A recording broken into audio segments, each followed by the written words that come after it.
Hey guys, Music Breakdown here with an episode of the Random CD Project, the second episode. Last episode we covered the Colt's Self-Titled, and this episode I've got Dead Voices on Air, How Hollow Heart. That's the band name, or the artist name, and then the album. So it's called How Hollow Heart, anyway. So after picking this one up, I did a little bit of research. There's not a lot I could really do because this album seems like it's fairly obscure, as well as the artist. But from what I gathered before listening to it, I knew it was an experimental album, a dark ambient album. So cool. I was like, alright, whatever. And what did I think? I mean, it's interesting. It's got some decent soundscapes. I think, for the most part, it's an okay listen. It was pretty cool listening to it in the car. When it reverberated the fucking car doors and everything, it was pretty neat. Had a lot of deep bass in there, which I thought was pretty cool. But you wouldn't gather that from like listening to it on the speakers, so I would suggest if you're going to listen to this, probably use headphones or something. Oh shit. Which I guess you should do with any ambient record really, because ambient over the speakers doesn't exactly do anything. At least not shitty PC speakers. I'm gonna have to keep looking at it because the fucking song titles are whatever. I think the first two tracks, that being Morning Songs and G-Vow, completely middle of the road, completely uninteresting, bland, not bad, just not even good, totally middle of the road. They don't provide very good soundscapes.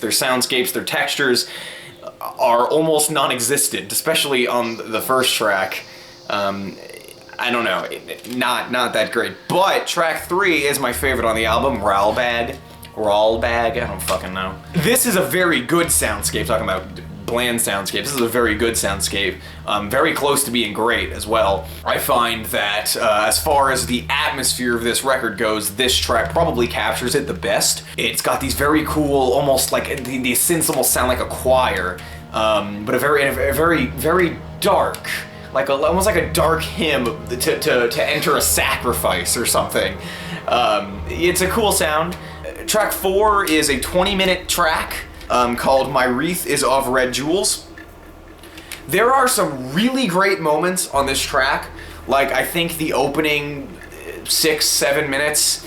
I don't know exactly how long the stretch lasts, but just when it's just the ambient, before the drums come in, which there are drums on this track, but before those come in, it's just the soundscape, just the textures. You got some really eerie sounds going on here, and a couple of really intense builds, but it's intense in a different way than, say, your average crescendo would be intense, because, you know, it's ambient. It's music that is the opposite of visceral. So when I say intense, I really just mean lifting, I guess would be a better term, because as the texture gets louder and more dense, you feel like you're getting crushed by it, and it's a really cool sound. But like I said, drums come in. They're the synth drum sample, or maybe it's a real drum sample. I'm not exactly sure, but it's definitely slowed down. When this first comes in, it feels like it doesn't mesh right, and it's just kind of awkward, and it's like, why, these don't feel right. But after a while, they actually start to build a groove, or at least as much of a groove as a dark ambient album can have. There are some synths that sort of gallop around this drum beat, but very softly and very subtly. And I like that part, and I think that lasts for about 5-6 minutes. It's good. It's kind of a neat sound. You don't hear it on the rest of the album. It kind of picks things up a little bit. But then after a while, it just starts to get annoying and frustrating, and you're like, okay, that's enough of this fucking drum beat groove thing that's going on here. It was cool for a little while. So the drums actually go out for a little while, and you're left with the soundscapes again, but it's really, at this point, it's kind of just like, kind of tired. However, when the drums come back in, there's this like blast of samples, almost. It seems weird to say blast of samples, you know, but it's like these samples coming over it, and they get and like they envelop the drums for about a minute. Around the 13-minute mark this happens. It's really cool and really unsettling, and I really like that moment on this track. But every other minute, second of this track that I mentioned is tired, and I hate to use the word, but yeah, it's kind of boring. I guess a better word would just be dull. I'm not saying ambient can't hold my interest for 20 minutes, of course it can, but not this track. The soundscape gets tired, it's not interesting enough to keep going. The drums come in, create some interest, but even those get tired after a while. track would have been better. If the track were like 10 minutes long and all these moments were still in there, I think it would be really good. But as it stands, it drags out too much. But speaking of dragging out, the final track is actually 35 minutes long. So significantly longer, and it's not even as good. But it's, once again, it is decent. It is a decent track.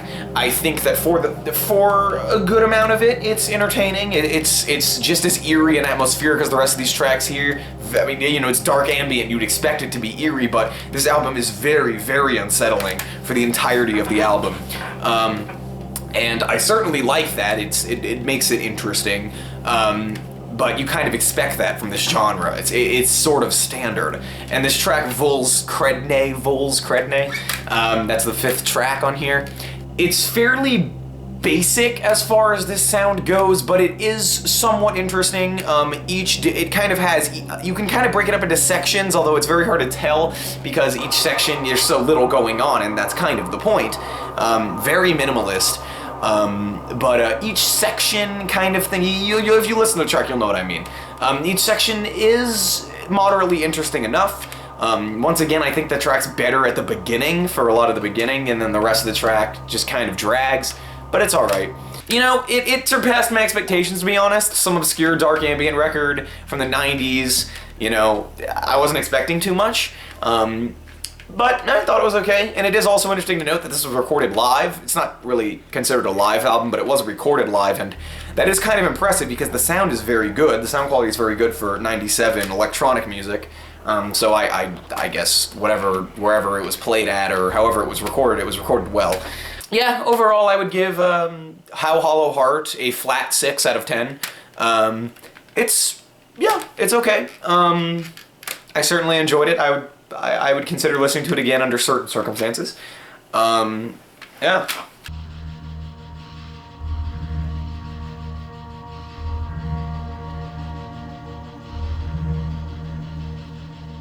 So next on the Random CD project is Bang by Corey Hart. That's the fucking sunglasses at night guy. So, I don't really know about this one, but see you guys then.